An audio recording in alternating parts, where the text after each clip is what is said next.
একটা অসাধারণ মাকড়সা যে মানুষ জাতির জন্য কতটা খতরনাক হতে পারে সেটা আজকে আপনাদের দেখাবো। একটার পর একটা মানুষকে কীভাবে সেই মাকড়সাটি খেয়ে ফেলছে, এমনই একটি অসাধারণ মুভি নিয়ে আপনাদের channel Everest story present the sting. মুভির শুরুতেই নিউ ইয়র্ক সিটির একটি শহর দেখানো হয়, যেই শহরে কয়েক সপ্তাহ থেকে তুষারপাত হচ্ছিল, বরফ পড়ছিল, মানুষের সাথে মানুষের যোগাযোগ একটু কম ছিল, কেউ বাইরে বের হচ্ছিল না। সেইখানকার একটি বিল্ডিং দেখানো হয়, যেই বিল্ডিংয়ের মধ্যে হেলগা নামে একটি বয়স্ক মহিলা ছিল, আর তার একটি রোগ আছে, সে বেশিক্ষণ নিজের স্মৃতিশক্তি ধরে রাখতে পারে না। সময়টা ছিল রাত, সে তার রুমে সোয়েটার বানাচ্ছিল। সে তার ঘরের দেওয়ালে অদ্ভুত আওয়াজ শুনতে পায়, আর সে প্রেস কন্ট্রোল ডিপার্টমেন্টে কল করে আর বলে, আমার ঘরের দেওয়াল থেকে অদ্ভুত আওয়াজ আসে। কিছুক্ষণ পর ফ্র্যাঙ্ক নামে একটি লোক আসে, আর সে দেখতে পায় তার আগের থেকে অন্য কোম্পানি থেকে আগেই কোনো লোক এসেছিল। সে কিছু না ভেবে ভেতরে আসে, আর সে দেখতে পায় ভেন্টিলেটর থেকে আঠার মতো কিছু একটা বের হচ্ছে। এরপর হেলগা প্র্যাঙ্ককে বলে, আমি আপনাকে কীভাবে সাহায্য করতে পারি? প্র্যাঙ্ক অবাক হয়ে বলে, আপনি তো কল করে বললেন যে আপনার দেওয়াল থেকে নাকি অদ্ভুত আওয়াজ আসছিল। হেলগা ভাবতে ভাবতে বলে, কই না তো। সাথে সাথেই আবারও সেই অদ্ভুত আওয়াজটি চলে আসে। এই আওয়াজ শোনার পর হেলগা প্র্যাঙ্ককে ভেতরে আসতে বলে। প্র্যাঙ্ক ঘরের এদিক ওদিক চারিদিকে টর্চ দিয়ে দেখছিল, আর দেখতে পায় একটি ঘরে রক্ত লেগে আছে। প্র্যাঙ্ক যখন ভালোভাবে লাইট দিয়ে দেখে, সে দেখতে পায় ভেন্টিলেটরের ভেতরে তার আগে আসা প্রেস কন্ট্রোলের লোকটির শরীরটি রক্তে মাখা, আর সে আধমরা অবস্থায় পড়ে আছে। প্র্যাঙ্ক কিছু বুঝে ওঠার আগেই পেছন দিক থেকে সেই মাকড়সাটি তার ওপর আক্রমণ করে। প্র্যাঙ্ক বাঁচার জন্য ছটপট করে, আর এদিকে এলগা এমনভাবে রয়েছে যে কিছুই হয়নি। মানে এলগা আবারও সেই সব কিছু ভুলে গেছে। সে আগে কি হয়েছে, তার ঘরে কে রয়েছে, সেও ভুলে গেছে। আবারও সে হেলগা চেয়ারে বসে টিভি দেখে। এরপর হেলগা আবারও সেই নতুন করে দেওয়ালে আওয়াজ শুনতে পায়, আর সে আবারও একজন প্রেস কন্ট্রোলকে কল করে। এই ঘটনার 4 দিন আগের কাহিনী দেখানো হয়। আকাশ থেকে একটি ছোট উল্কাপিণ্ড সেই বিল্ডিংয়ে এসে পড়ে, আর তার ভিতর থেকে একটি ব্ল্যাক কালারের মাকড়সা বেরিয়ে আসে। এরপর সেই রুমে ভেন্টিলেটর থেকে শার্লেট নামে একটি মেয়ে বেরিয়ে আসে, আর এভাবেই শার্লেট প্রায় দিন তার দিদার ঘরে চুপচাপ লুকিয়ে আসে খেলনা জিনিস নেওয়ার জন্য। আর ঠিক তখনই শার্লেট সেই মাকড়সাটি দেখতে পায়, কারণ সেই মাকড়সাটি নিজের থেকেই শার্লেটের হাতে এসে বসে। তখনই সেই রুম থেকে কারো আসার শব্দ শুনে শার্লেট সেই মাকড়সাটি একটি সলাই প্যাকেটে ভরে আবারও সেই ভেন্টিলেটর দিয়ে পালিয়ে যায়। এরপর সেখানে সিলভিয়া নামে একজন আসে, আর সে বুঝতে পারে এখানে তার আগে কেউ হয়তো এসেছিল। শার্লেট সেই ভেন্টিলেশন দিয়ে যাবার সময় সেই বিল্ডিংয়ে থাকা সবাইকে সে দেখতে পায়, আর সে এরিক নামে একজনকে দেখে, যে একজন বায়োলজিস্ট। আর দেখতে পায় সিলভিয়া তার নামে তার বাবা ইথেনকে কমপ্লেন করে, কিন্তু ইথেন শার্লেটের আসল বাবা নয়, সৎ বাবা। ইথেন সিলভিয়াকে বলে, ঠিক আছে, শার্লেটকে আমি বুঝিয়ে বলবো যাতে আপনার রুমে আর না প্রবেশ করে। এরপর শার্লেট তার রুমে ফিরে এসে সেই মাকড়সাটি একটি কাচের বয়মে ঢুকিয়ে রাখে। ঠিক তখনই ইথেন শার্লেটের রুমে আসে, আর শার্লেটকে বুঝিয়ে বলে, তুমি আর কোনোদিনও সিলভিয়ার স্টোর রুমে যাবে না। ইথেন যাবার পর শার্লেট গুগল আর এদিক ওদিক নাম একটি খোঁজার পর সেই মাকড়সাটির নাম স্টিং রাখে। এরপর শার্লেটের মা শার্লেটকে ডাকে তার ছোটো বোনটিকে দেখার জন্য, কিন্তু শার্লেট তার ছোটো বোনকে পছন্দ করতো না। এরপর শার্লেট একটি আরশোলা মারে, আর সেই মরা আরশোলাটিকে দেখে মাকড়সাটি অদ্ভুত আওয়াজ করতে থাকে। শার্লেট বুঝতে পারে মাকড়সাটির হয়তো খিদে পেয়েছে, তাই শার্লেট আরশোলাটি বয়মের ভেতরে ফেলে দেয়, আর শার্লেট মাকড়সাটিকে তাকে খেতে বলে। সাথে সাথে মাকড়সাটি আরশোলাটির অবস্থা রেস্ট অ্যান্ড পিস করে দেয়। এরপর ইথেনকে দেখানো হয়। ইথেন মারিয়া নামে একটি মহিলার রুমে যায় তার বেসিনের পাইপলাইন ঠিক করার জন্য, আর সেই মহিলাটি তাদের নিচের রুমটিতে থাকতো একটি কুকুর নিয়ে। পাইপলাইন ঠিক করার পর মারিয়া ইথেনকে বলে, তুমি একজন খুব ভাগ্যবান। ইথেন মনে মনে বলে, ভাগ্যবান হলে কি আজ আমায় এই কাজ করতে হতো? আর এদিকে শার্লেট একটার পর একটা পোকা আর আরশোলা মেরে সেই বয়মে ঢুকিয়ে দেয়, আর মাকড়সাটি সেগুলিকে খেতে থাকে। শার্লেট এইসব দেখে একটু তো অবাক হয়। এদিকে ইথেন সেই বিল্ডিংয়ের ইলেকট্রিসিটি পাওয়ারগুলি ঠিক করছিল, কিন্তু সেখানে কোনো প্রবলেম ছিল, তাই ইথেন ক্লান্ত হয়ে রুমে ফেরে। এরপর তার স্ত্রী তার ছোট মেয়েকে ইথেনের কোলে দিয়ে ইথেনের স্ত্রী হেলগার কাছে যায়, যেখানে হেলগা আর সিলভিয়া টিভি দেখছিল। হেলগাকে ইথেনের স্ত্রী ঘুম পাড়িয়ে দেয়। এরপর ইথেন তার রুমে আর্ট করছিল, কারণ তার কাছে কিছু আর্টের অর্ডার ছিল। দিনে সে বিল্ডিংয়ের কাজ করে আর রাতে নিজের আর্ট করত, কারণ ইথেনের ফ্যামিলি একটু অভাবের মধ্যে ছিল। আর্ট করতে করতে ইথেনের রুলের মাথাটি ভেঙে যায়, যার জন্য ইথেন শার্লেটকে ডাকে। আর ইথেন শার্লেটকে একটি গুড নিউজ শোনায়, যেটা শুনে শার্লেট খুশি হয় আর ইথেনের কোলে বসে শার্লেটের আর্টগুলি দেখছিল। আর এইসব ইথেনের স্ত্রী দেখে খুব খুশি হয়, কারণ এর আগে শার্লেট ইথেনের এত কাছে যায়নি, কারণ শার্লেট তার আগের বাবার কথা এখনও ভুলতে পারেনি। আর ইথেনের স্ত্রীও চায় যে শার্লেট ইথেনকে নিজের বাবার মতো ভালোবাসুক। এরপর তারা তিনজন মিলে ডিনার করে। সেদিন ইথেন একটু ড্রিঙ্ক করে শার্লেটের রুমে যায়, আর সেখানে শার্লেটের টেবিলে অনেক মাকড়সার ছবি আঁকানো ছিল, সেটি দেখতে পায়। এরপর ইথেন সেই বয়মটি দেখে তার কাছে যাবে, তখনই শার্লেট চলে আসে আর ইথেনের সেই বয়মটির দিক থেকে মনোযোগ সরে যায়। এরপর শার্লেট আর ইথেন দুই বাপ বেটির মধ্যে ভালো মন্দ আলাপ হয়। এরপর ইথেন চলে যায় আর শার্লেট ঘুমিয়ে পড়ে। বাইরে প্রচণ্ড বৃষ্টি, আর সেই মাকড়সাটি সেই কাচের বয়মটির মুটকি আস্তে আস্তে খুলে বাইরে বেরিয়ে আসে আর ভেন্টিলেটারের ভেতর দিয়ে সিলভিয়ার রুমে এসে পৌঁছয়। আর সিলভিয়ার সেই পোষা টিয়া পাখিটি খুব চিল্লাতে থাকে, কিন্তু সিলভিয়া গভীর ঘুমে মেতেছিল আর সেই টিয়া পাখিটি চিল্লাতেই থাকে যেন তার দিকে কেউ আসছে। পরদিন সকালে তারা সবাই নাস্তা করছিল। নাস্তা করার পর সবাই সবার কাজে বিজি, আর হঠাৎ করেই উপরের ঘর থেকে সিলভিয়া চিল্লাতে থাকে। তারা সবাই ভয় পেয়ে যায় আর দেখতে পায় সেই টিয়া পাখিটির অবস্থা কোনো ছাল ওঠানো মুরগির মতো। অনেক ছটপটাতে পাখিটিকে মরতে হয়েছিল। ইথেন অবাক হয়ে যায় আর ভাবে এটা কার কাজ হতে পারে। সিলভিয়া বলে ইঁদুরের কাজ। ইথেন বলে আমার মনে হয় না এটা কোনো ইঁদুরের কাজ। সিলভিয়া ইথেনকে বলে তুমি প্র্যাঙ্ককে কল করো। মুভির শুরুতেই যাকে আমরা দেখেছিলাম। এর কিছুক্ষণ পর প্র্যাঙ্ক সেখানে আসে। প্র্যাঙ্ক দেখে অবাক আর বলে এটা কোনো ছোট খতরনাক প্রাণী হতে পারে। প্র্যাঙ্ক ঘরের চারিদিকে টর্চ দিয়ে ভালোভাবে চেক করে আর একটি গ্যাস স্প্রে করে দেয়। প্র্যাঙ্ক সিলভিয়াকে বলে তোমার পাখির এই অবস্থা যে করেছে, আমি তাকে খুঁজে পেলে তার থেকেও খারাপ অবস্থা করব। এদিকে শার্লেট সেই মাকড়সাটির জন্য অনেক আরশোলা অর্ডার দিয়ে আনে। এরপর একটি ন্যাপথলিন গড়িয়ে বয়মের কাছে আসে, আর সেই ন্যাপথলিনটি দেখে মাকড়সাটি অদ্ভুত আওয়াজ করতে থাকে আর কাচের বয়মটি কাঁপতে থাকে। এরপর শার্লেট ন্যাপথলিনটি মাকড়সার জালের মধ্যে লাগাতেই জালটি গলে যায়, আর শার্লেট বুঝতে পারে যে এই মাকড়সাটি একমাত্র ন্যাপথলিন দেখলেই ভয় পায়। আর শার্লেট দেখে যে মাকড়সাটি স্বাভাবিকের তুলনায় অনেকটাই বড় হয়ে গেছে।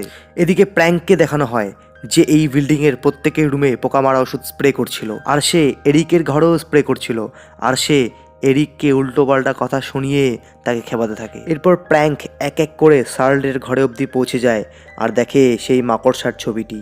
প্র্যাঙ্ক চারিদিকে স্প্রে করছিল, আর সেখানে শার্লেট চলে আসে আর বলে স্প্রে করতে হবে না, না হলে আমার মাকড়সাটির অসুবিধে হতে পারে। প্র্যাঙ্ক বলে কিসের মাকড়সা, কে তোমার মাকড়সা? শার্লেট বলে এটা আমার পালিত মাকড়সা। প্র্যাঙ্ক বলে এটা একটু অদ্ভুত আর বলে মাকড়সাকে কখনো পোষ মানানো যায় না, তুমি অন্য কিছু পোষ মানাতে পারো, কারণ মাকড়সা শুধু একটি কাজই জানে, শিকার করা আর তাকে খাওয়া। প্র্যাঙ্ক মাকড়সাটিকে দেখতে চায়। শার্লেট তাকে দেখায়। প্র্যাঙ্ক তাকে দেখে অবাক হয়ে যায়, কারণ এর আগে সে এরকম প্রাণী কখনও দেখেনি।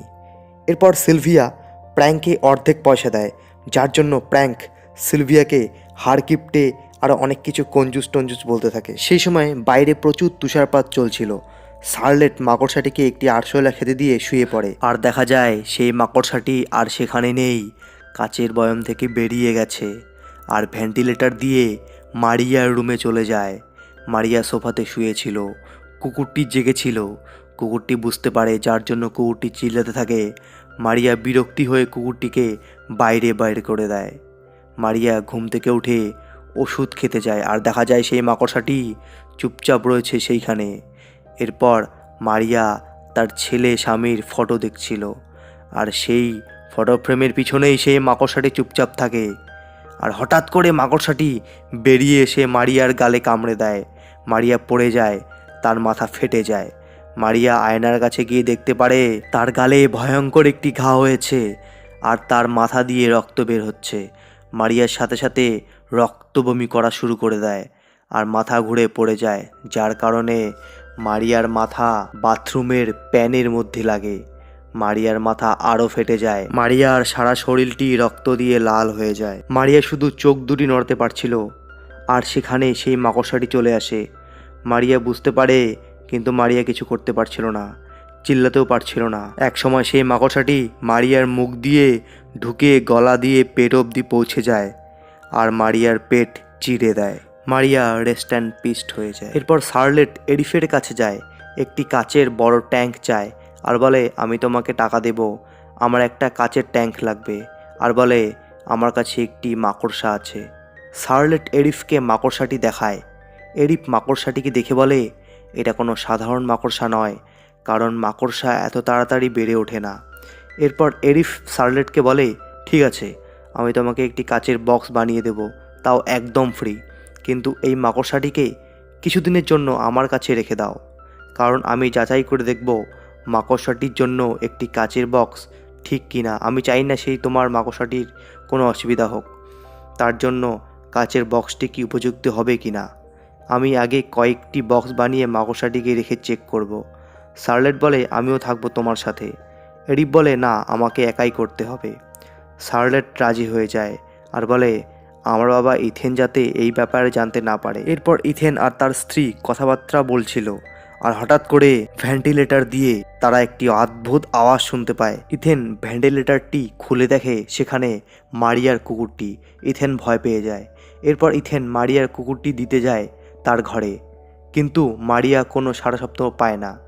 ইথেনের কাছে থাকা ডুপ্লিকেট চাবি দিয়ে ইথেন কুকুরটিকে তার ঘরের ভেতরে ঢুকিয়ে দেয়, আর কুকুরটি ভেতর গিয়ে চিল্লাতে থাকে। ইথেনের একটু সন্দেহ হয়, যার জন্য ইথেন আস্তে আস্তে ঘরের ভেতরে ঢুকে দেখতে পায় ঘরের মেঝেতে অনেক রক্ত, আর কুকুরটি একদিকে চুপচাপ তাকিয়েই থাকে।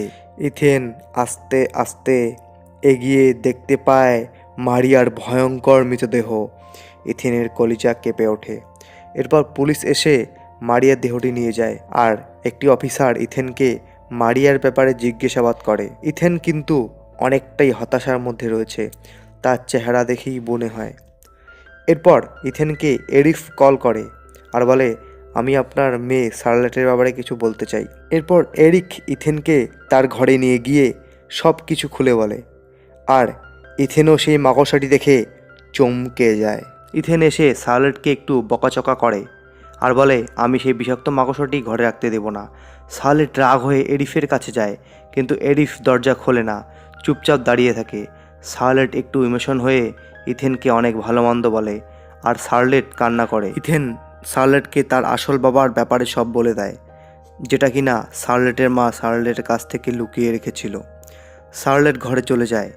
এদিকে এরিফ তার রুমে দুটি ইঁদুরের বক্সের ভেতরে সেই মাকড়সাটিকে ঢুকিয়ে দেয়, আর মাকড়সাটি একটার পর একটা ইঁদুরকে মারে আর খেতে থাকে। আর এরিফ বলে, যত খেতে পারো তত খাও।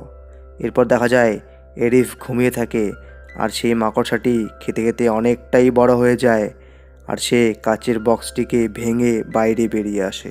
এদিকে হেলগা তার মা মেয়ে গল্প করছিল, সেখানে সিলভিয়া এসে তাদেরকে টেরা কথা শোনায়, আর ইথেনের বউ তার জবাব দিয়ে দেয়। সিলভিয়া যেমন, সিলভিয়ার বেড়ালটিও তেমন।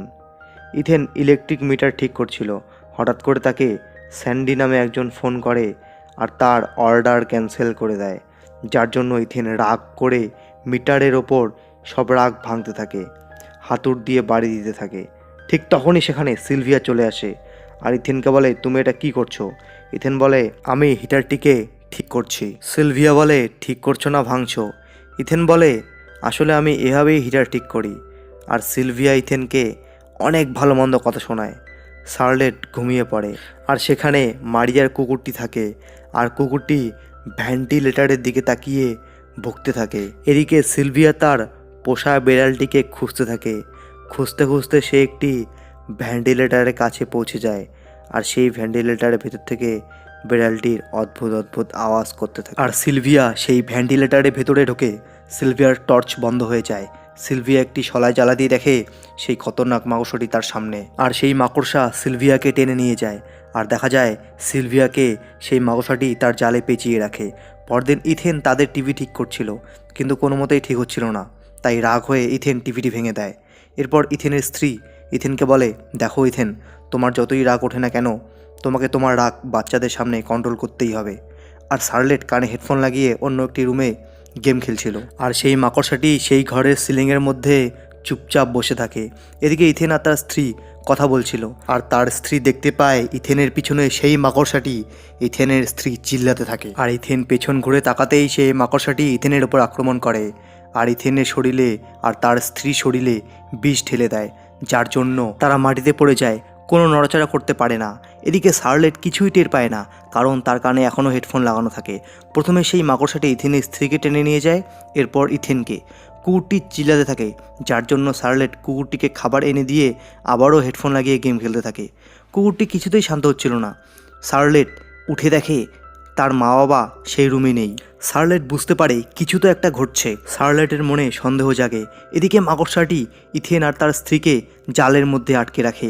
শার্লেটের দরজা আটকানো।